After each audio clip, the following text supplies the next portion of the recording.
An old settler's story by James Whitcomb Riley. William Williams his name was, or so he said. Bill Williams they called him, and them, at Nothin best called him Bill Bills. The first I seed o' Bills was about 2 weeks after he got here. The settlement wasn't nothin' but a baby in them days, far I mind, at old Ezry Sturgiss had jist got his saw and griss-mill. A-goin, and Bills had come along and claimed to know all about millin, and got a job with him, and millers in them times was wanted worse'n congerss-men, and I reckon got better wages. Far afore Ezry built, there wasn't a dust o' meal or flour to be had short o' the white water, better'n 60 miled from here, the way we had to fetch it. And they used to come to Ezry's far ther grindin as far as that, and one feller I knowed to come from what used to be the old South Fork, over 80 miled from here, and in the wettest, rainiest weather, and mud. Well, this here Bills was a workin' far Ezry at the time, part the time a grindin, and part the time a lookin' after the sawin', and gittin' out timber and the like. Bills was a queer lookin' feller, sure, about as tall a build man as Tom Carter, but of course you don't know nothin' o' Tom Carter. A great big hulk of a feller, Tom was, and as far back as 58 used to make his brags that he could cut and put up his 7 quart a day. Well, what give Bills this queer look, as I was a-goin' on to say, was a great big, ugly scar a runnin' from the corner o' one eye clean down his face and neck, and I don't know how far down his breast, awful lookin', and he never shaved, and there wasn't a hair a growin' in that scar, and it looked like some kind o' pison snake or someppin' a crawlin' in the grass and weeds. I never seed sich a out-and-out ornery lookin' chap, and I'll never forget the first time I set eyes on him. Steve and me. Steve was my youngest brother. Steve's bein' in Californy now far, me see, well, anyways, I reckon, over 30 year. Steve was a drivin' the team at the time. I'll lose let Steve drive. Paired like Steve was made a purpose far hosses. The beatinest hand with hosses, at ever you did. Seein', I know. A hoss, after he got kindo used to Steve a hondlin' of him, would do anything far him. And I've knowed that boy to swap far hosses, at couldn't hardly make a shatter. And, afore you knowed it, Steve would have 'em a cavortin' around a lookin' as peart and fat and slick.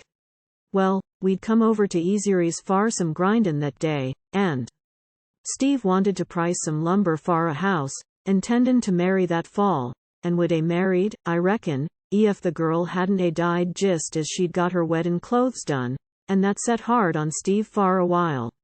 Yit he rallied, you know, as a youngster will, but he never married, someway, never married. Reckon he never found no other woman he could love well enough, less it was, well, no odds. The good binds edge o' what's best far each and all. We lived then about 8 miled from Ezry's, and it tuck about a day to make the trip, so you kin kindo git any day o' how the roads was in them days. Well, on the way over I noticed Steve was mighty quiet like, but I didn't think nothin' of it. Telephone at last he says he, Tom, I want you to kindo keep an eye out far Ezry's new hand, meanin' Bills. And then I kindo suspicion someppin' o' nother was up betwixt 'em, and sure enough there was, as I found out afore the day was over. I knowed, at Bills was a mean sort of a man, from what I'd heerd. His name was all over the neighborhood afore he'd been here 2 weeks. In the first place, he come in a suspicious sort o' way. Him and his wife, and a little baby only a few months old, come through in a kivered wagon with a fambly a-goin' somers in the Illinois, and they stopped at the mill, far some meal someppin', and Bills got to talkin' with Ezry 'bout millin, and one thing o' nother, and said he was experienced some 'bout a mill hissif, and told Ezry ef he'd give him work he'd stop. Said his wife and baby wasn't strong enough to stand travelin', and ef Ezry'd give him work he was ready to lick into it then and there. Said his woman could pay her board by sewin' and the like. Telephone they got ahead a little, and then, ef he liked the neighborhood, he said he'd as leave settle there as anywheres. He was huntin' a home, he said, and the outlook kindo struck him, and his woman railly needed rest, and wasn't strong enough to go much furder. And old Ezry kindo tuck pity on the feller, and havin' house room to spare, and railly in need of a good hand at the mill, he said all right, and so the feller stopped and the wagon druv ahead and left 'em, and they didn't have no things ner nothin, not even a syarpet satchel, ner a stitch o' clothes, ony what they had on their backs. And I think it was the third or fourth day after Bill's stopped, at he werped Tom's Burke, the bully o' here them days, telephone you would and a note him. Well, I'd heerd o' this, and the fact is I'd made up my mind, at Bill's was a bad stick, and the place was none the better far his bein' here. But, as I was a-goin' on to say, as Steve and me driv up to the mill, I catched sight o' Bill's the first thing, a-lookin' out o' where some boards was knocked off, jist over the water wheel, and he knowed Steve, I could see that by his face, and he hollered someppin too, but what it was I couldn't jist make out, far the noise o' the wheel, but he looked to me as ef he'd hollered someppin mean a purpose so Steve wouldn't hear it, and he'd have the consolation o' knowin' 'at he'd called Steve some onry name, thout givin' him a chance to take it up. Steve was a lose quiet like, but ef you raised his danderwant, and you could do that, thout much trouble, callin' him names someppin, particular, anything 'bout his mother. Steve loved his mother, a lose loved his mother, and would fight for her at the drap o' the hat. And he was her favo right, a lose a talkin' o' her boy, Stephen, as she used to call him, and so proud of him, and so keerful of him a lose, when he be sick or anything. Nuss him like a baby, she would. So when Bill's hollered, Steve didn't pay no attention, and I said nothin', o' course, and didn't let on like I noticed him. So we druv round to the south side and hitched, and Steve lowed he'd better feed, so I left him with the hosses and went into the mill. They was jist a stoppin' far dinner. Most of 'em brought their dinners, lived so far away, you know. The two Smith boys lived on what used to be the old Warwick farm, 5 or 6 miled, anyhow, from wher the mill stood. Great stout fellers, they was, and little Jake, the father of 'em, wasn't no man at all, not much bigger'n you, I reckon. Me see, now. There was Tom's Burke, Wade Elwood, and Joe and Ben Carter, and Wesley Morris, John Coke, wiry little cuss, he was, afore he got his leg sawed off, and Ezry, and, well, I don't just mind all the boys, a long time ago, and I never was much o' a hand for names. Now, some folks'll hear a name and never forget it, but I can't boast of a good recollection, specially o' names, and for the last 30 year my memories be a failin' me, ever since a spell o' fever 'at I brought on onkit, fever and rheumatiz together. You see, I went a-sainin' with a passel o' the boys, fool-like, and let my clothes freeze on me a-comin' home. Way, my breeches was like stovepipes when I pulled 'em off. Ef I didn't pay for that spree. Rheumatiz got a holt o' me and helped me. They're flat o' my back for 8 weeks, and couldn't move hand or foot, thout a hollerin' like a Injun. And I'd a-be'n there yit, I reckon, ef it hadn't a-be'n for a old hoss doctor, name o' Jones, and he gets a lot o' sod and steeps it in hot whiskey and pops it on me, and I'll be switched to death ef it didn't core me up, for all I laughed and told him I'd better take the whiskey in'ardly and let him keep the grass for his doctor bill. But that's nother here ner there. As I was a-saying 'bout the mill, as I went in, the boys had stopped work and was a-gittin' down their dinners, and Bill's amongst 'em, and old Ezry a-chattin' away. Great hand, he was, for his joke, and a lose a-cuttin' up and a-gittin' off his odd come shorts on the boys. And that day he was in particular good humor. He'd brought some liquor down for the boys, and he'd been drinkin' a little hyssop, enough to feel it. He didn't drink much, that is to say, he didn't get drunk adzactly, but he tuck his dram, you understand. You see, they made their own whiskey in them days, and it was nothin' like the billin' stuff you get now. Old Ezry had a little still, and a lose made his own whiskey, enough for fambly use, and jist as poor as water, and as harmless. But nowadays the liquor you get's rank pison. They say they put chewbacca in it, and strychnine, and the Lord knows what. I never knowed why, less it was to give it a richer lookin' flavor, like. Well, Ezry he brought up a jug, and the boys had been a-talkin' it purty free. I seed that as quick as I went in. And old Ezry called out to me to come and take some, the first thing. told him I didn't believe I cared about it, but nothin' would do but I must take a drink with the boys, and I was tired anyhow and I thought a little wouldn't hurt, so I takes a swig. And as I set the jug down, Bills spoke up and says, "You're a stranger to me, and I'm a stranger to you, but I reckon we can drink to our better acquaintance, or so meppen to that amount," and poured out another snifter in a gourd he'd been a drinkin' coffee in, and handed it to me. Well, I couldn't well refuse, of course, so I says, "Here, estas," and drunk her down. Mighty nigh a half pint, I reckon. Now, I rarely didn't want it, but, as I tell you, I was obleeged to take it, and I downed her at a swaller and never batted an eye. Far, to tell the fact about it, I liked the taste o' liquor, and I do YIT, only I know when I got enough. Just then I didn't want to drink on account o' Steve. Steve couldn't abide liquor in no shape ner form. Far medicine ner nothin', and I, vey a lose, thought it was his mother's doin's. Now, a few months afore this I.d. been to Vincennes, and I was just a tellin' Ezry what they was a astin' far their liquor there.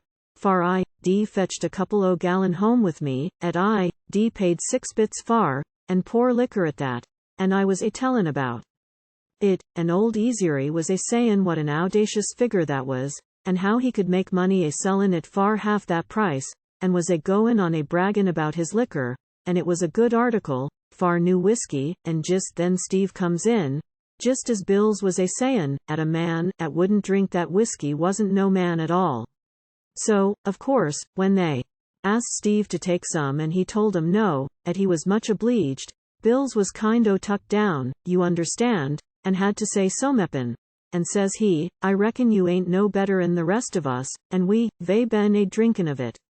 But Steve didn't let on like he noticed Bills at all, and reckon shook hands with the other boys and asked how they was all a comin' on. I seed Bills was riled, and more'n likely wanted trouble, and sure enough, he went on to say, kind o' snarlin' like, he'd knowed o' men in his day, had been licked far refusin' to drink when their betters asked 'em, and said furder, a lickin' wasn't none too good far anybody, would refuse liquor like that o' Ezry's, and in his own house too, buildin', Ruther. Ezry shook his head at him, but I seed, Bills was bound far a quarrel, and I winks at Steve, as much as to say, "Don't you let him bully you. You'll find your brother here to see you have fair play." I was a feelin' my oats some about then, and Steve seed I was, and looked so sorry like, and like his mother, I just thought, I kin fight far you, and die far you, 'cause you're wuth it. And I didn't some way feel like it would amount to much if I did die git killed so meppen on his account. I seed Steve was mighty white around the mouth and his eyes was a glitterin' like a snake's, but Bills didn't seem to take warnin', but went on to say, he'd knowed boys, loved their mothers so well they couldn't drink nothin' stronger'n milk. And then you'd seed Steve's coat fly off, just like it wanted to get out of his way, and give the boy room accordin' to his strength. I seed Bills grab a piece o' scantlin just in time to catch his arm as he struck at Steve. Far Steve was a comin' far him dangerous. But they'd catched Steve from behind just then, and Bills turned far me. I seed him draw back, and I seed Steve a scufflin' to catch his arm, but he didn't reach it quite in time to do me no good. It must a come awful suddent. The first I recollect was a roarin' and a buzzin' in my ears, and when I kind o' come a little better to, and crawled up and peeked over the saw log I was a layin' the other side of, I seed a couple clinched and a rollin' over and over, and a makin' the chips and sawdust fly. Now I tell you, Bills and Steve it was, head and tail, tooth and toenail, and a bleedin' like good fellers. I seed a gash o' some kind in Bills's head, and Steve was purty well tuckered, and a pantin' like a lizard, and I made a rush in, and one o' the Carter boys grabbed me and told me to just keep cool. Steve didn't need no heap, and they might need me to keep Bills's friends off ef they made a rush. By this time Steve had whirled Bills, and was just gittin' in a fair way to finish him up in good style, when Wesley Morris run in. I seed him do it, run in, and afore we could catch him he struck Steve a deadener in the butt o' the ear and knocked him as limber as a rag. And then Bills whirled Steve and got him by the throat, and Ben Carter and me and old Ezry closed in. Carter tackled Morris, and Ezry and me grabs Bills, and as old Ezry grabbed him to pull him off, Bills kindo give him a side swipe some kind and knocked him, I don't know how far, and just then Carter and Morris come a scufflin' backwards right amongst us, and Carter throwed him right across Bills and Steve. Well, it ain't fair, and I don't like to tell it, but I seed it was the last chance and I tuck advantage of it. As Wesley and Ben fell, it pulled Bills down in a kind-o twist, don't you understand, so's he couldn't he pissif, yit still a clinchin' Steve by the throat, and him black in the face. Well, as they fell I grabbed up a little hickory limb, not bigger'n my 2 thumbs, and I struck Bills a little tap kind-o over the back of his head like, and blame me ef he didn't keel over like a stuck pig, and not any too soon, nother, far he had Steve's chunk as nigh put out as you ever seed a man's, to come to agin. But he was up treckly and ready to when it ef Bills could come to the scratch, but Mr. Bills he wasn't in no fix to try it over. After waitin' a while for him to come to, and him not comin' to, we concluded, 'at we'd better heap him, maybe. And we worked with him, and washed him, and drenched him with whiskey, but it 'peared like it wasn't no use. He just laid there with his eyes about half shet, and breathin' like a hoss when he's bad skirt, and I'll be dad-limbed ef I don't believe he'd died on our hands ef it hadn't happened. Old Doc Zions come ridin' past on his way home from the Murdoch neighborhood, where they was havin' sich a time with the milksick, and he examined Bills, and had him laid on a plank and carried down to the house 'bout a mile, I reckon, from the mill. Looked kind-o cur'ous to see Steve heppin' pack the feller, after his nearly chokin' him to death. Oh, it was a bloody fight, I tell you. There wasn't a man in the mill, 'at didn't have a black eye or someppin', and old Ezry, where Bills hit him, had his nose broke, and was as bloody as a butcher. And you'd orter seed the women folks when our procession come bringin' Bills in. I never seed anybody take on like Bills's woman. It was distressin', it was, indeed. Went into hysterics, she did, and we thought for a while she'd gone plumb crazy, for she cried so pitiful over him, and called him Charlie, Charlie, 'stid of his right name, and went on, clean out of her head, telephone she finally just fainted clean away. For 3 weeks Bills laid betwixt life and death, and that woman set by him night and day, and tended him as patient as a angel, and she was a angel, too, and he'd never lived to bother nobody agin ef it hadn't been for Annie, as he called her. Zion said there was a brazier of the some kind-o protuberance, and ef he'd been struck just a quarter of a inch below, just a quarter of a inch, he'd been a dead man. And I've since wished, not 'at I want the life of a human bein' to account for, Annie, well, no odds. I've since wished 'at I had hit him just a quarter of a inch below.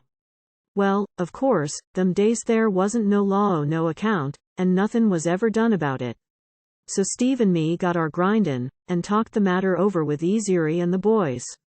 Ezry said he was a-goin' to do all he could for Bills, 'cause he was a good hand, and when he wasn't drinkin' there wasn't no peaceabler man in the settlement.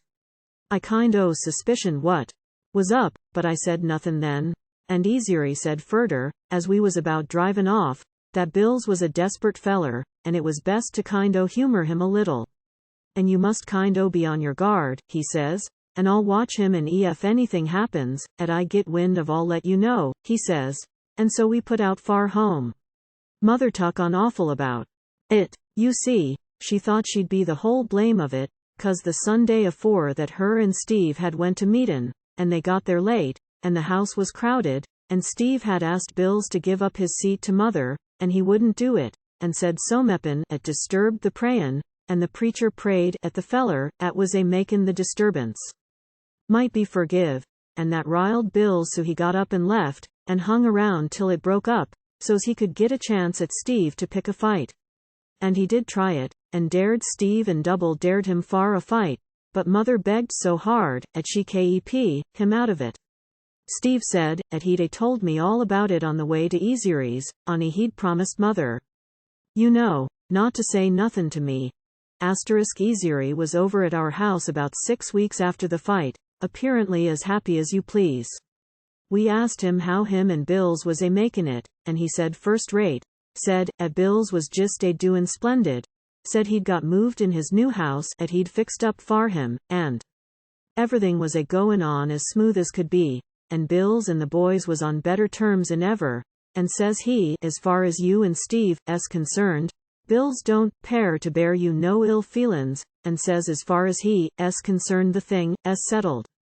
Well, says I, Ezry, I hope so, but I can't help but think there's someppin at the bottom of all this, and says I do and think it's in Bills to ever amount to anything good, and says I, it's my opinion there's a dog in the well, and now you mark it. Well, he said he wasn't just easy, but maybe he'd come out all right, said he couldn't turn the feller off, he hadn't the heart to do that, with that poor, delicate woman o' his, and the baby. And then he went on to tell what a smart sort o' woman Bills's wife was, one of the nicest little women he'd ever laid eyes on, said she was the kindest thing, and the sweetest tempered, and all, and the handiest woman 'bout the house, and 'bout sewin', and cookin', and the like, and all kinds o' housework, and so good to the children, and all, and how they all got along so well, and how proud she was of her baby, and a-goin' on about it and a-cryin' over it and a-carryin' on, and wouldn't leave it out of her sight a minute. And Ezry said, 'at she could write so purty, and made sich purty pictures for the children, and how they all liked her better'n their own mother. And, since she'd moved, he said it seemed so lonesome like, 'thout her about the house, like they'd lost one o' their own fambly.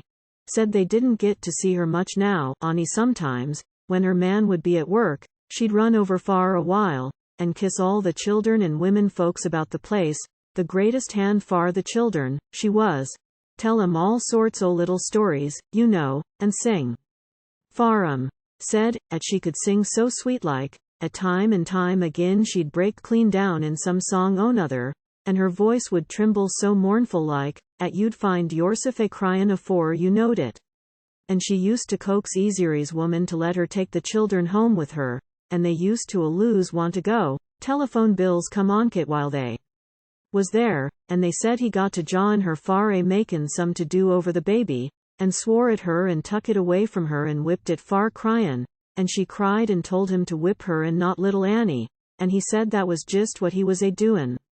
And the children was afeard to go there any more after that, feared he'd come home and whip little Annie again. Ezry said he just done that to skeer 'em away 'cause he didn't want a passel o' children a-whoopin' and a-howlin' and a-trackin' round the house all the time. But, sure enough, Bills, after the fight, 'peared like he'd settled down, and went 'bout his business so stiddy like, and worked so well, the neighbors begin to think he was all right after all, and rarely some got to lickin' him. But for me, well, I was a leetle slow to argy 'at the feller wasn't a-possumin'. But the next time I went over to the mill, and Steve went with me, old Ezry come and met us, and said, 'at Bills didn't have no hard feelin's ef we didn't, and 'at he wanted us to forgive him, said, 'at Bills wanted him to tell us 'at he was sorry the way he'd acted, and wanted us to forgive him.' Well, I looked at Ezry, and we both looked at him, just perfectly tuck back, the day o' Bills a-wantin' anybody to forgive him. And says I, 'Ezry, what in the name o' common sense do you mean?' And says he, 'I mean just what I say. Bills jinned meetin' last night and had 'em all a-prayin' for him, and we all had a glorious time,' says old Ezry, 'and his woman was there and jinned, too, and prayed and shouted and tuck on to beat all. And Bills got up and spoke and given his experience, and said he'd been a bad man, but, glory to God, them times was past and gone. Said, 'at he wanted all of 'em to pray for him, and he wanted to prove faithful, and wanted all his enemies to forgive him, and prayed 'at you and Steve and your folks would forgive him, and everybody 'at he ever wronged anyway.' And old Ezry was a-goin' on, and his eyes a-sparklin', and a-rubbin' his hands. He was so excited and tickled over it, 'at Steve and me we just stood there a-gawkin' like, telephone Bills hissif come up and reck out one hand to Steve and one to me, and Steve shuck with him kind o' oneasy like, and I, well, sir, I never felt corroser in my born days than I did that minute.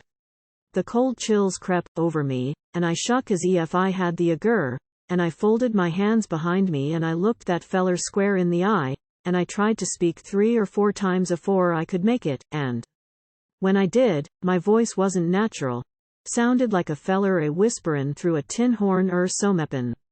And I says I, you're a liar, slow and deliberate. That was all. His eyes blazed a minute, and drapped, and he turned, 'thout a word, and walked off. And Ezry says, he's in earnest. I know he's in earnest, he'd never tuck that. And so he went on. Telephone finally Steve jinned in, and betwixt 'em they persuaded me, 'at I was in the wrong and the best thing to do was to make it all up, which I finally did. And Bill said, 'at he'd never felt just right, 'thout my friendship, far he'd wronged me, he said, and he'd wronged Steve and mother, too, and he wanted a chance, he said, makin' things straight again. Well, a-goin' home, I don't think Steve and me talked nothin' else but Bill's, how earnest the feller acted 'bout it, and how, ef he wasn't in earnest he'd never swallered that lie, you see. That's what walked my log, far he could just as easy knocked me higher'n Kilgore's kite as he could to walk away, 'thout doin' of it. Mother was awful tickled when she heerd about it, far she'd had any day, 'at we'd have trouble afore we got back, and gittin' home safe, and bringin' the news 'bout Bill's jinnin' church and all, tickled her so, 'at she mighty nigh shouted far joy. You see, mother was a old church member all her life, and I don't think she ever missed a sermon a prayer meetin' 'at she could possibly git to, rain or shine, wet or dry. When there was a meetin' of any kind goin' on, go she would, and nothin' short sickness in the fambly, knowin' nothin' of it would stop her. And clean up to her dyin' day she was a God-fearin' and consistent Christian ef there ever was one. I mind now when she was tuck with her last spell and laid bedfast. Far 18 months, she used to tell the preacher, when he come to see her and pray and go on, 'at she could die happy ef she could ony be with 'em all agin in their love feasts and revivals. She was purty low then, and had been failin' fast far a day or two, and that day they'd been holdin' service at the house. It was her request, you know, and the neighbors had congregated and was prayin' and singin' her favorite hymns, one in particular, God moves in a mysterious way his wonders to perform, and 'bout his walkin' on the sea and ridin' of the storm. Well, anyway, they'd been singin' that hymn far her. She used to sing that in so much, I recollect as far back as I kin remember, and I mind how it used to make me feel so lonesome like and solemn, don't you know, when I'd be knockin' round the place along of evenin's, and she'd be milkin', and I'd hear her, at my feetin', way off by myself, and it always somehow made me feel like a feller'd try and live as nigh right as the law allows, and that's about my doctrine yit. Well, as I was goin' on to say, they'd just finished that old hymn, and Granny Lowry was just goin' to lead in prayer, when I noticed mother kind tried to turn herself in bed, and smiled so weak and faint like, and looked at me, with her lips kind movin', and I thought maybe she wanted another dost of her syrup 'at Ezry's woman had fixed up far her, and I kind stooped down over her and asked her if she wanted anything. Yes, she says, and nodded, and her voice sounded so low and solemn and so far away like, 'at I knowed she'd never take no more medicine on this airth. And I tried to ask her what it was she wanted, but I couldn't say nothin'. My throat hurt me, and I felt the warm tears bulgin' up, and her kind old face glimmerin' away so pale like afore my eyes, and still smilin' up so lovin' and forgivin' and so good, 'at it made me think so far back in the past I seemed to be a little boy agin, and seemed like her thin gray hair was brown, and shinin' in the sun as it used to do when she helped me on her shoulder in the open door, when father was livin' and we used to go to meet him at the bars. Seemed like her face was young agin, and smilin' like it always used to be, and her eyes as full o' hope and happiness as afore they ever looked on grief or ever shed a tear. And I thought of all the trouble they had saw on my account, and of all the lovin' words her lips had said, and of all the thousand things her poor old hands had done for me, 'at I never even thanked her for, and how I loved her better'n all the world besides, and would be so lonesome ef she went away. Lord, I can't tell you what I didn't think and feel and see. And I knelt down by her, and she whispered then far Stephen, and he come, and we kissed her, and she died, a smilin' like a child, just like a child. Well, 'pears like I'm a lose a runnin' into so meppin' else. I wished I could tell a story, 'thout driftin' off in matters, 'at hain't no livin' thing to do with what I started out with. I try to keep from thinkin' of afflictions and the like, 'cause sich is bound to come to the best of us, but a feller's recollection will bring 'em up, and I reckon it'd be. It wouldn't be, and I've thought, sometimes, it was done maybe to kind o' admonish a feller, as the good book says, of how good a world be, 'thout no sorrow in it. Where was I? Oh, yes, I recollect, about Bill's a-gin in church. Well, sir, there wasn't a better actin' feller and more religious like in all the neighborhood. Spoke in meetin's, he did, and tuck a active part in all religious doin's, and, in fact, was just as square a man, apparently, as the preacher hisself. And about 6 or 8 weeks after he'd ginned, they got up another revival, and things run high. There was a big excitement, and everybody was attendin' from far and near. Bills and Ezry got the mill hands to go, and didn't talk o' nothin' but religion. People thought a while, at old Ezry, turned preacher, he got so interested 'bout church matters. He was easy excited 'bout anything, and when he went into a thing it was in dead earnest, sure. Jist flew off the handle, as I heerd a comical feller git off onct. And him and Bills was up and at it ever night, prayin' and shoutin' at the top o' ther voice. Them railly did seem like good times, when everybody ginned together, and prayed and shouted hosanner, and danced around together, and hugged each other like they was so full o' glory they just couldn't heap theirselves. That's the reason I ginned. It looked so kind o' whole-souled like and good, you understand. But I didn't hold out on for a little while, and no wonder. Well, about them times Bills was tucked down with the agur. First got to chillin' ever other day, then ever day, and harder, telephone sometimes he be obleeged to stay away from meetin' on account of it. And one I was at meetin' when he told about it, and how when he couldn't be with 'em he'll lose prayed at home, and he said 'at he believed his prayers was answered, far onkit he'd prayed far a new outpourin' of the Holy Spirit, and that very night there was 3 new jinners. And another time he said, 'at he prayed, at Wesley Morris would gene, and lo and behold you. He did gene, and the very night, 'at he prayed he would. Well, the night I'm speakin' of he'd had a chill the day afore and couldn't go that night, and was in bed when Ezry druv past for him. Said he'd like to go, but had a high fever and couldn't. And then Ezry's woman asked him if he was too sick to spare Annie, and he said no, they could take her and the baby, and told her to fix his medicine so's he could reach it, 'thout gittin' out o' bed, and he'd git along, 'thout her. And so she tucked the baby and went along with Ezry and his folks. I was at meetin' that night and recollect 'em comin' in. Annie got a seat just behind me. Steve give her hyson and stood up, and I recollect astin' her how Bills was git in along with the agur, and little Annie, the baby, pullin' my hair and crowin' telephone. Finally she went to sleep, and Steve asked her mother to let him hold her.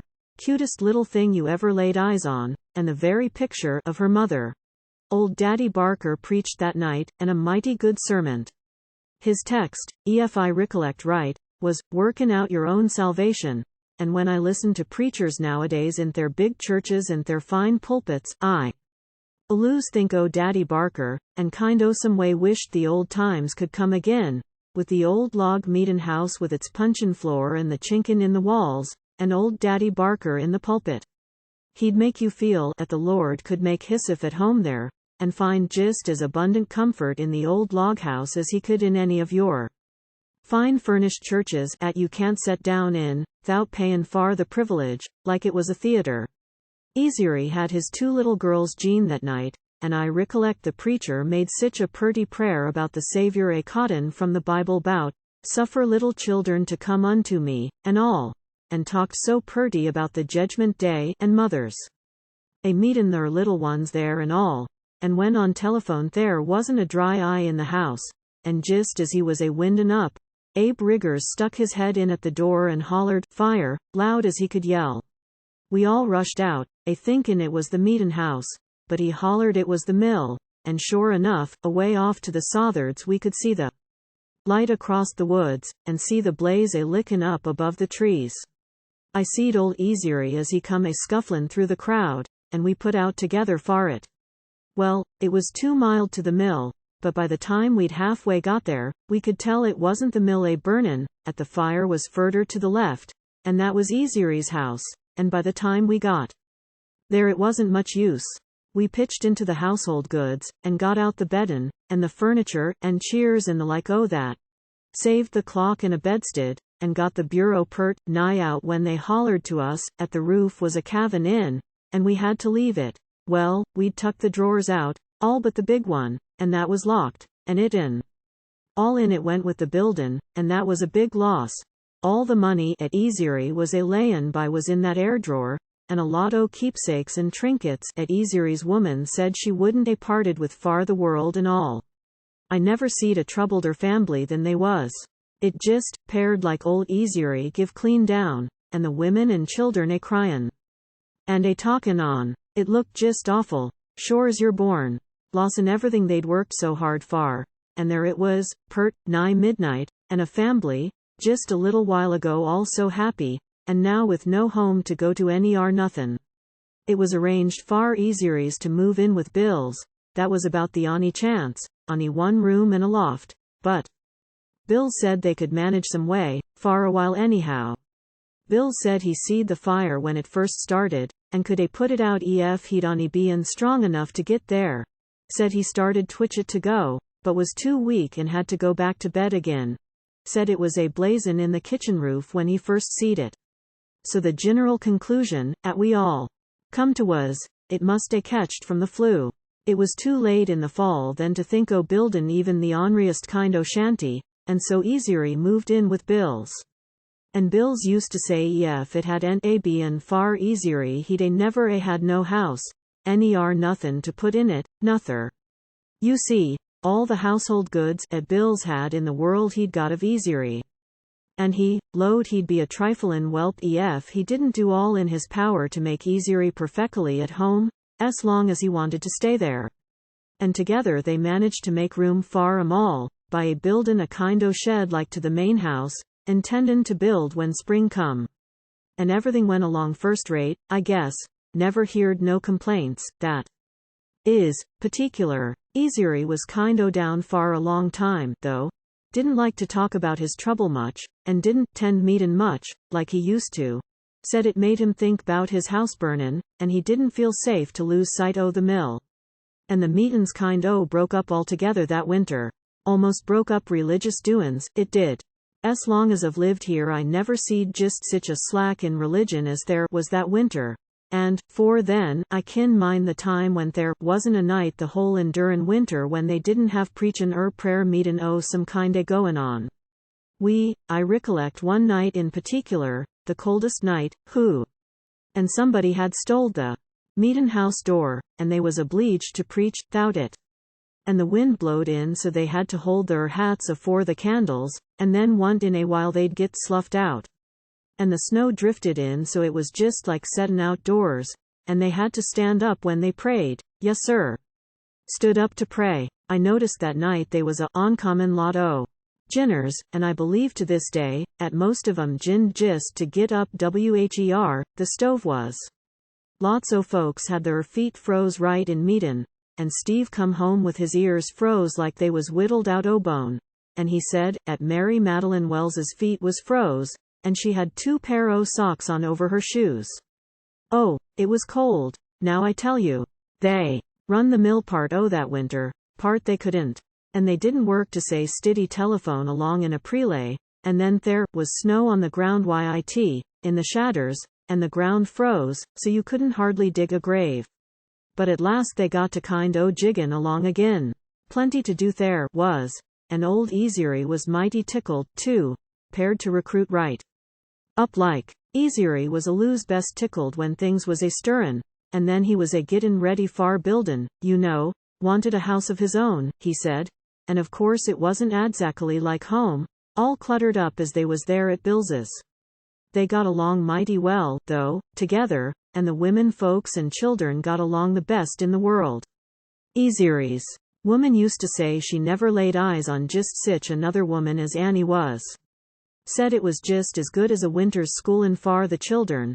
Said her 2 little girls had learned to read, and didn't know their a-b-abs afore Annie learnt 'em.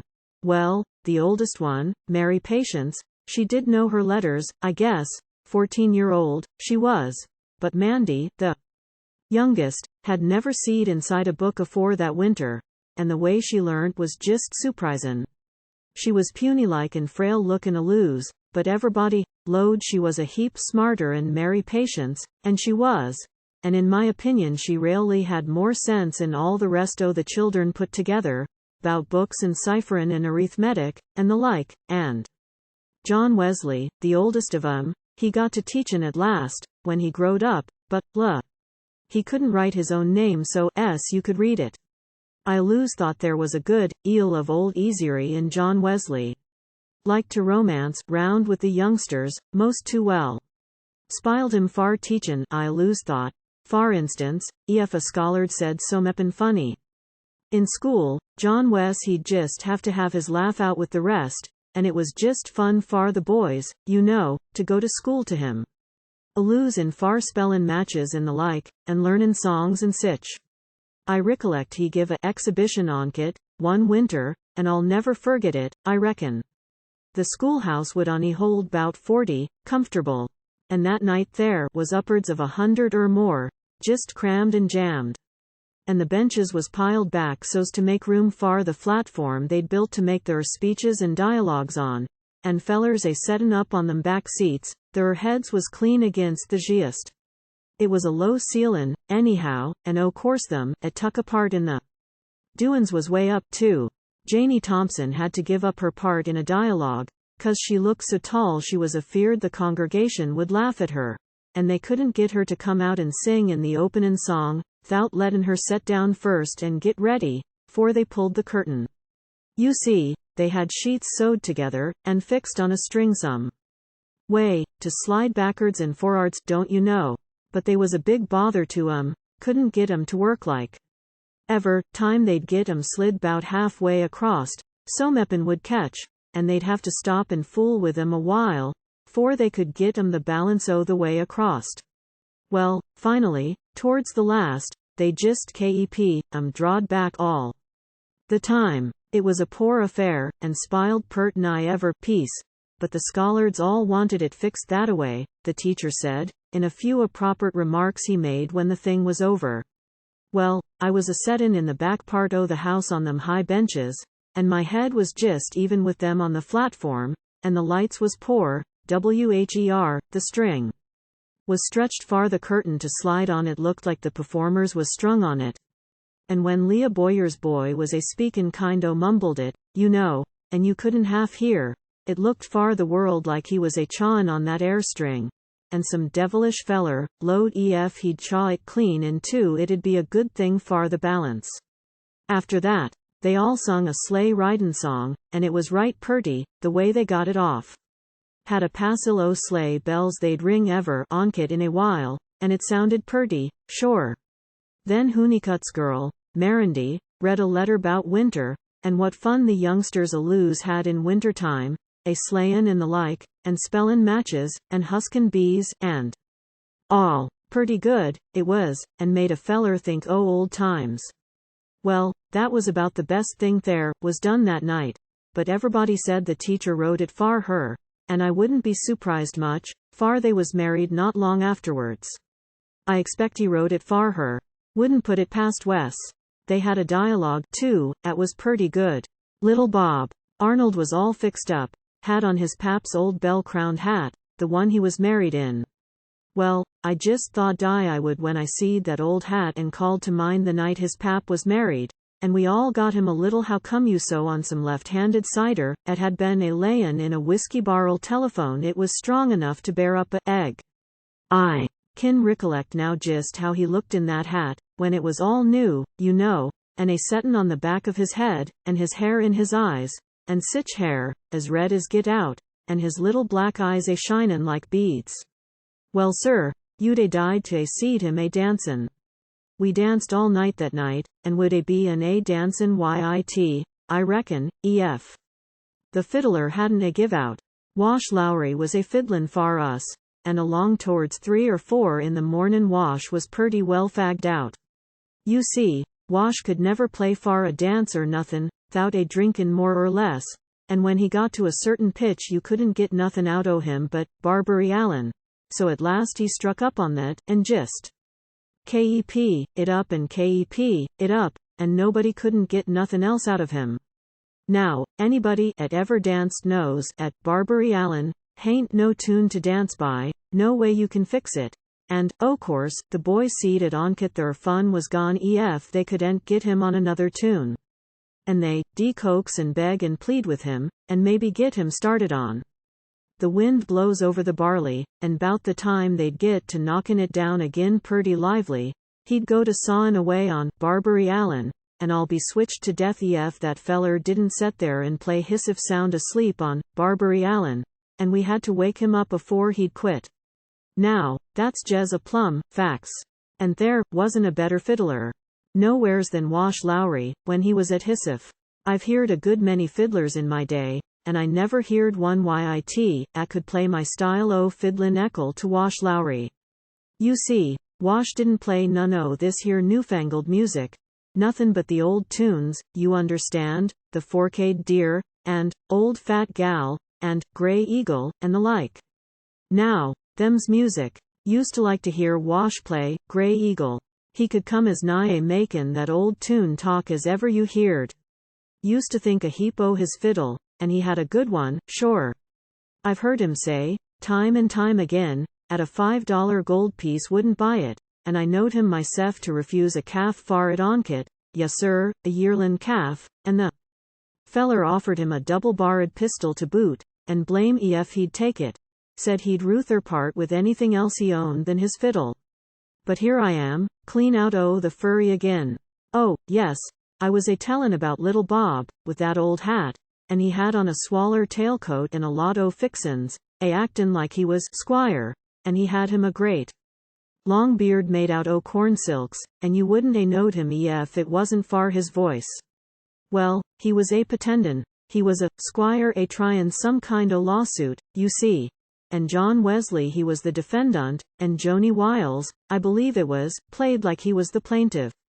And they'd had a fallin' out 'bout some land, and was a lawin' far possession, you understand. Well, Bob he made out it was a mighty bad case when John West comes to consult him about it, and tells him ef a little pint o' law was left out he thought he could get the land far him. And then John West bribes him, you understand, to leave out the pint o' law, and the squire says he'll do all he can, and so John West goes out a feelin' purty good. Then Wiles comes in to consult the squire, don't you see? And the squire tells him the same tale he told John Wesley. So Wiles bribes him to leave out the pint o' law in his favor, don't you know? So when the case is tried he decides in favor o' John West, a-tellin' Wiles some cock and bull story 'bout havin' to manage it thataway so as to get the case mixed so's he could get it far him sure, and posts him to sue far change of venue or someppin'. Anyway, Wiles gets a new trial, and then the squire decides in his favor, and tells John West another trial will fix it in his favor, and so on.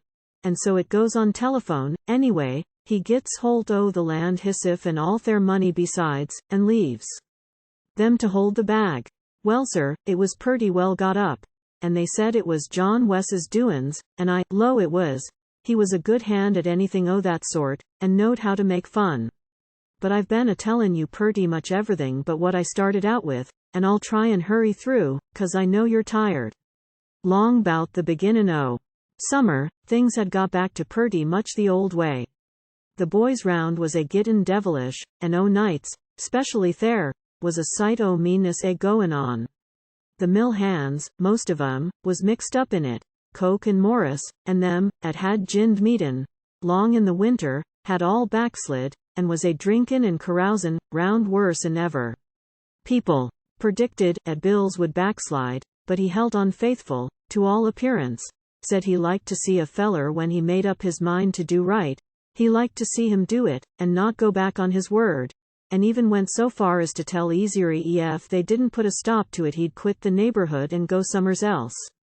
And Bills was Ezry's head man then, and he couldn't a got along thout him, and I believe ef Bills had a said the word old Ezry would a turned off ever hand he had.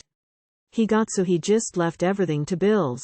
Ben Carter was turned off far someppin, and nobody ever knowed what. Bills and him had never got along just right since the fight. Ben was with this set I was a tellin' you 'bout, and they'd got him to drinkin' and in trouble, o' course. I'd knowed Ben well enough to know he wouldn't do nothin' onry ef he wasn't agged on, and ef he ever was mixed up in anything o' the kind. Wes Morris and John Coke was at the bottom of it, and I take notice they wasn't turned off when Ben was. One night the crowd was out, and Ben amongst 'em, o' course. Since he'd be in turned off he'd been a drinkin', and I never blamed him much. He was so good-hearted like and easy let off, and I always believed it wasn't his own doin's. Well, this night they cut up awful, and ef there was one fight there was a dozen, and when all the devilment was done they could do, they started on a stealin' expedition, and stole a lot o' chickens and tuck 'em to the mill to roast 'em, and, to make a long story short, that night the mill burnt clean to the ground. And the whole pack of 'em collogued together against Carter to saddle it onto him, claimed 'at they left Ben there at the mill 'bout 12 o'clock, which was a fact, far he was dead drunk and couldn't get away. Steve stumbled over him while the mill was a burnin' and drug him out afore he knowed what was a goin' on, and it was all plain enough to Steve 'at Ben didn't have no hand in the firm of it. But I'll tell you he sobered up mighty sudden when he seed what was a goin' on, and heard the neighbors a hollerin', and a threatenin', and a goin' on. Far it seemed to be the general day at the buildin' was fired a purpose. And says Ben to Steve, says he, I expect I'll have to say goodbye to you, far they've got me in a ticklish place. I can see through it all now, when it's too late. And just then Wesley Morris hollers out, where's Ben Carter? And started towards where me and Ben and Steve was a standin', and Ben says, wild-like, don't you two fellers ever think it was my doin's, and whispers, goodbye, and started off, and when we turned, Wesley Morris was a layin' flat of his back, and we heard Carter yell to the crowd, at that man, meanin' Morris, needed lookin' after worse than he did, and another minute he plunged into the river and swum acrost, and we all stood and watched him in the flickerin' light telephone he clum out on t'other bank, and, at was last anybody ever seed o' Ben Carter. It must a been about 3 o'clock in the mornin' by this time, and the mill then was just a smolderin' to ashes, far it was as dry as tinder and burnt like a flash, and just as a party was a talkin' o' organizin' and follerin' Carter, we heard a yell, at all. Never forget ef I'd live telephone another flood.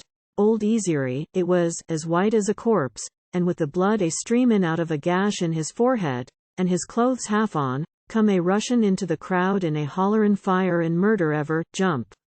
My house is a burnin', and my folks is all a bein' murdered while you, re a standin' here. And Bill's done it. Bill's done it, he hollered, as he headed the crowd and started back far home. Bill's done it, I caught him at it, and he would a murdered me in cold blood ef it hadn't a been far his woman. He knocked me down, and had me tied to a bedpost in the kitchen afore I come to.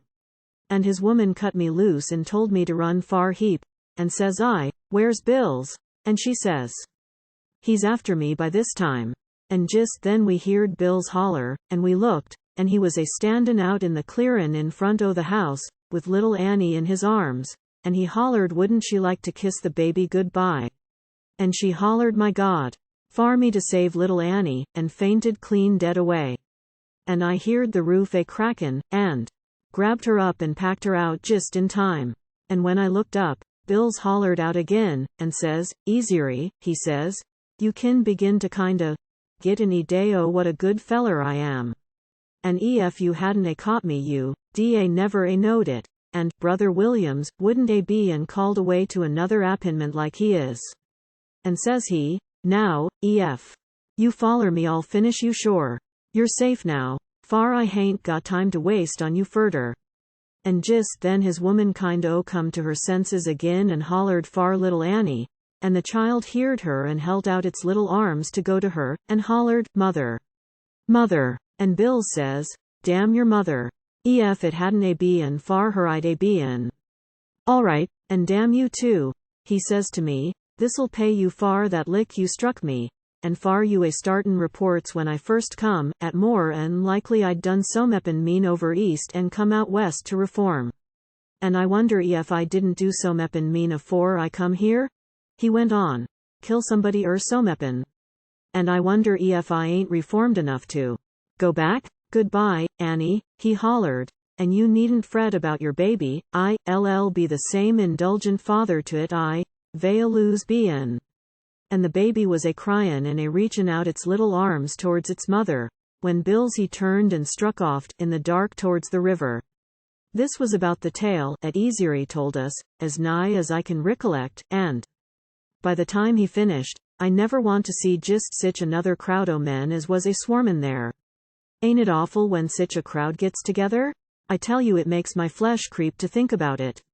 As Bills had gone in the direction of the river, we wasn't long in makin' our minds up, 'at he'd have to cross it, and ef he done that he'd have to use the boat, was down below the mill, waited at the ford, a mile more down. So we divided in 3 sections, like, one to go and look after the folks at the house, and another to the boat, and another to the ford. And Steve and me and Ezry was in the crowd, at struck far the boat, and we made time a gittin' there. It was awful dark, and the sky was a clouding up like a storm. But we wasn't long a gittin' to the pint where the boat was a loose tide, but there wasn't no boat there. Steve kind-o tucked the lead, and we all talked in whispers. And Steve said to kind-o lay low and maybe we could hear someppin, and some feller said he thought he heard someppin strange like, but the wind was kind-o risin' and kep up sich a moanin'. Through the trees along the bank, we couldn't make out nothin'. Listen, says Steve, sudden like, I hear someppin. We was all still again, and we all heard a moanin' 'at was sadder in the wind. Sounded mournfuller to me 'cause I knowed it in a minute, and I whispered, little Annie. And, way out across the river we could hear the little thing a sobbin', and we all was still, death, and we heard a voice we knowed was Bills's say, damn ye. Keep still, or I'll drown ye. And the wind kind-o moaned agin and we could hear the trees a screechin' together in the dark, and the leaves a rustlin', and when it kind-o lulled agin, we heard Bills make a kind-o splash with the oars, and just then Steve whispered far to lay low. And be ready, he was a-goin' to reconnoiter, and he tuck his coat and shoes off, and slid over the bank and down into the water as slick as a eel. Then everything was still agin, 'cept the moanin' o' the child, which kep gittin' louder and louder, and then a voice whispered to us, he's a-comin' back. The crowd below has sent scouts up, and they're on other side. Now watch closet, and he's our meat. We could hear Bills, by the moanin' o' the baby, a-comin' nearder and nearder.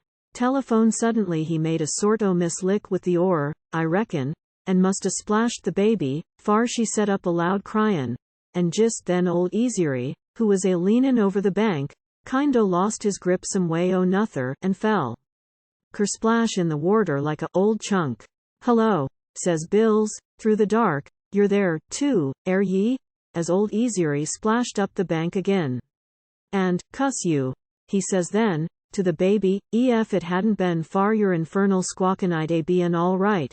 But you've brought the whole neighborhood out, and, damn you, I'll just let you swim out to 'em. And we heard a splash, then a kind-o gurglin', and then Steve's voice a-hollerin', close in on him, boys, I've got the baby. And about a dozen of us bobbed off the bank like so many bullfrogs, and I'll tell you the water beiled. We could just make out the shape o' the boat, and Bill's a-standin' with a oar drawed back to smash the first head 'at come in range. It was a mean place to get at him. We knowed he was desperate, and far a minute we kind-o helped back. 15-foot o' water a mighty on handy place to git hit over the head in. And Bill says, you hain't afeard, I reckon, 20 men agin one. You'd better give yourself up, hollered Ezry from the shore.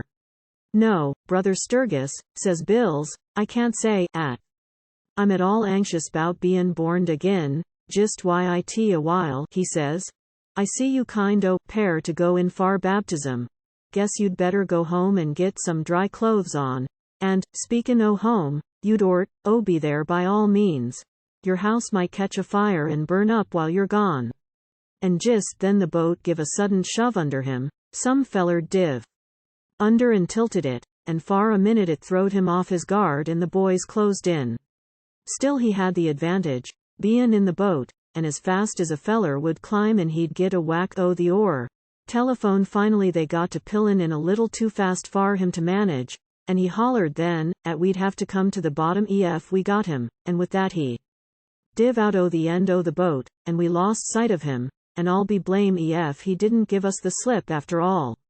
Well sir, we watched for him, and some o' the boys swam on downstream, expectin' he'd raise, but couldn't find hide any hair of him. So we left the boat driftin' off downstream and swum ashore, thinkin' he'd just drownded hisself purpose.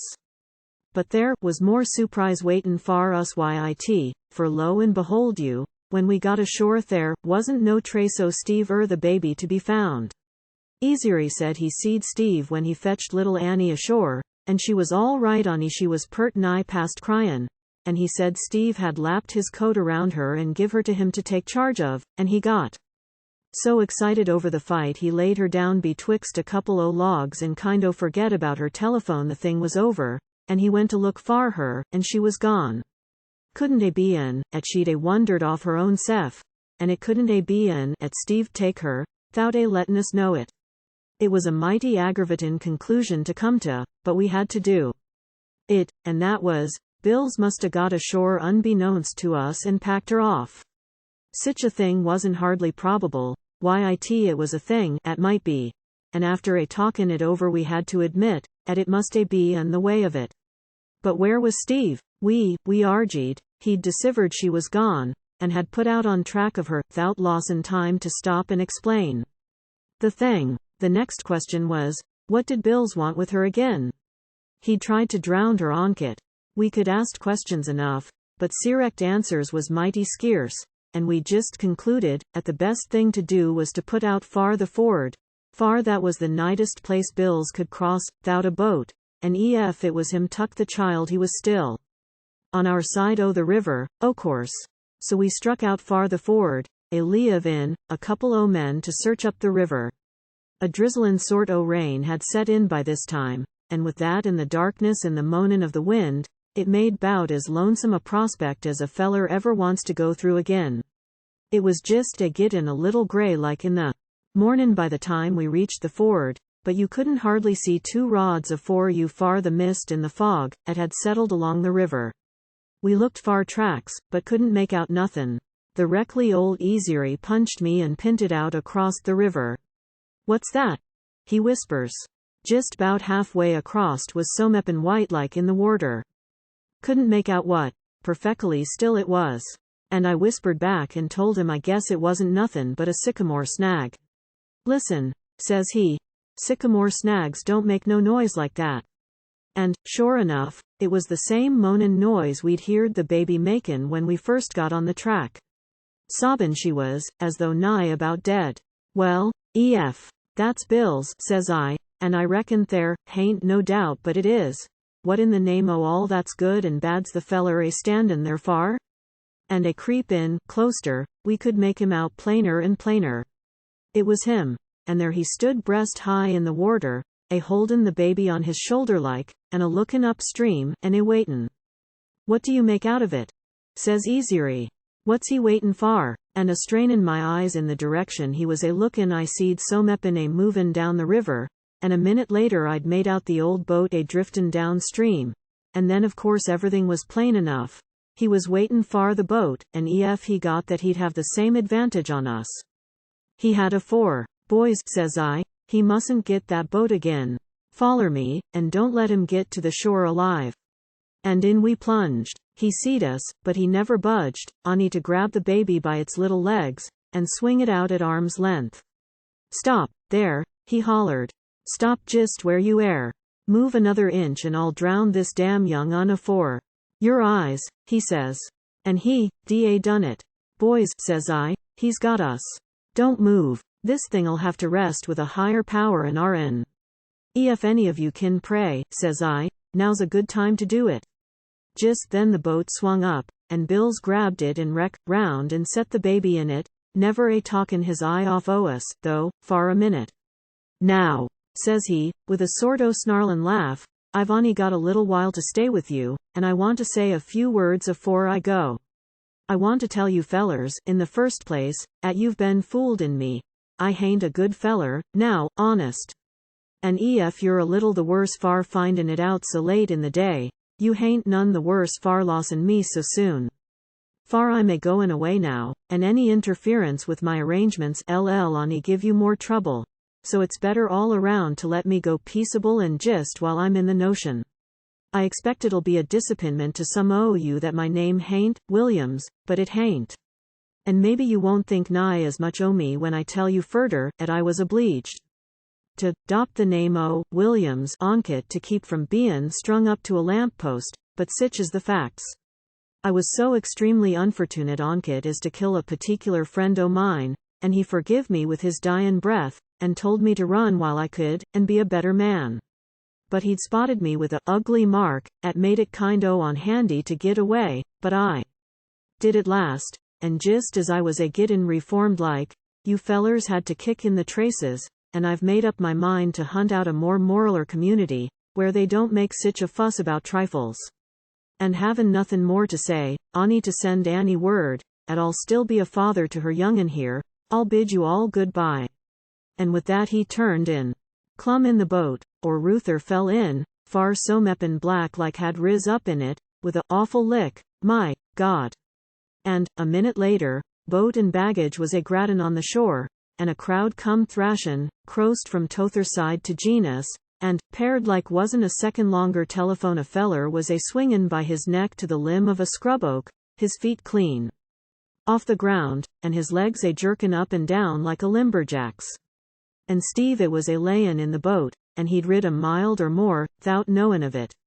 Bills had struck and stunned him as he clum in while the rumpus was a-goin' on, and he'd on'y come to in time to hear Bills's farewell address to us there at the ford.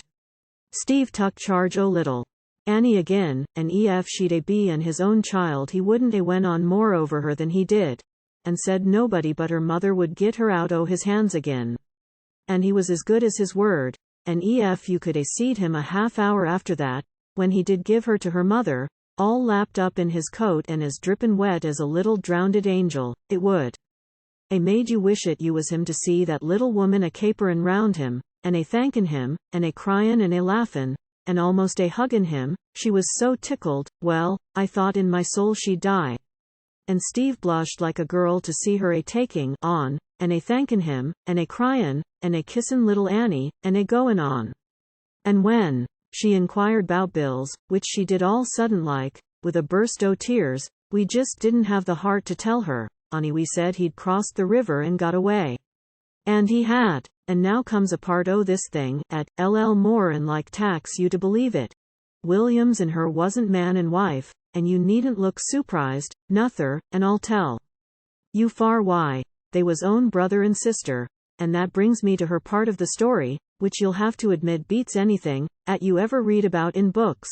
Her and Williams, that wasn't his name, like he acknowledged, hissif, you recollect, and she didn't want to tell his right name, and we forgive her for that. Her and Williams was own brother and sister, and their parents lived in Ohio somers.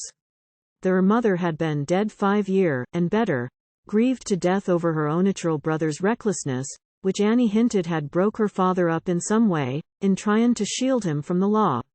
And the secret of her bein' with him was this: she had married a man o' the name of Curtis or Custer, I don't mind which, adzacally, but no matter. She'd married a well-to-do young feller 'at her brother helt a old grudge agin, she never knowed what. And since her marriage her brother had went on from bad to worse telephone. Finally her father just give him up and told him to go it his own way. He'd killed his mother and ruined him, and he'd just give up all hopes.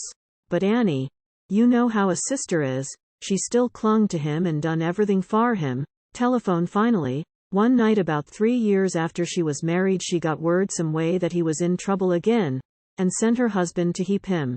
And a half hour after he'd gone, her brother come in, all excited and bloody, and told her to get the baby and come with him, 'at her husband had got in a quarrel with a friend o' his and was bad hurt. and she went with him, of course, and he tuck her in a buggy, and lit out with her as tight as he could go all night, and then told her 'at he was the feller 'at had quarreled with her husband, and the officers was after him and he was obleeged to leave the country, and far fear he hadn't made sure work o' him, he was a-talkin' her along to make sure of his gittin' his revenge, and he swore he'd kill her and the baby too ef she dared to whimper. And so it was, through 100 hardships he'd made his way at last to our section o' the country, givin' out 'at they was man and wife, and keepin' her from denyin' of it by threats, and promises of the time a-comin' when he'd send her home to her man agin in case he hadn't killed him. And so it run on telephone you'd a-cried to hear her tell it, and still see her sister's love far the feller a-breakin' out by a-declarin' how kind he was to her at times, and how he wasn't railly bad at heart, on far his ungovernable temper. But I couldn't heap but notice, when she was a-tellin' of her history, what a quiet sort o' look o' satisfaction settled on the face o' Steve and the rest of 'em, don't you understand? And now there was on'y one thing she wanted to ask, she said, and that was, could she still make her home with us telephone she could git word to her friends? And there she broke down again, not knowin', of course, whether they was dead or alive. Far time and time agin she said Someppen told her she'd never see her husband agin on this airth. And then the women folks would cry with her and console her, and the boys would speak hopeful, all but Steve. Some way o' nother Steve was never like hissif from that time on. And so, things went far a month and better. Everything had quieted down, and Ezry and a lot o' hands, and me and Steve amongst 'em, was a-workin' on the framework of another mill. It was purty weather, and we was all in good sperrits, and it 'peared like the whole neighborhood was interested, and they was, too, women folks and everybody. And that day Ezry's woman in amongst 'em was a-gittin' up a big dinner to fetch down to us from the house, and along about noon a spruce-lookin' young feller, with a pale face and a black beard, come a-ridin' by and hitched his hoss, and comin' into the crowd, said, "Howdy," pleasant-like, and we all stopped work as he went on to say 'at he was on the track of a feller o' the name o' Williams, and wanted to know ef we could give him any information 'bout sich a man. Told him maybe, 'at a feller bearin' that name disappeared kind o' misterous from our neighborhood 'bout 5 weeks afore that. My God, says he, a-turnin' paler'n ever, am I too late? Where did he go, and was his sister and her baby with him? Jist then I catched sight o' the women folks a-comin' with the baskets, and Annie with them, with a jug o' water in her hand. So I spoke up quick to the stranger, and says I guess, his sister and baby, wasn't along, says I, but his wife and baby some'eres here in the neighborhood yit. And then a-watchin' him closet, I says, suddent, a-peein' over his shoulder, there his woman is now, that one with the jug, there. Well, Annie had just stooped to lift up one o' the little girls, when the feller turned, and her eyes met, Annie. My wife, he says, and Annie she kind o' give a little yelp like and come a-flutterin' down in his arms, and the jug o' water rolled clean across the road, and turned a somerset and knocked the cob out of its mouth and just laid back and hollered, good, good, good, good, good, like as ef it knowed what was up and was just as glad and tickled as the rest of us.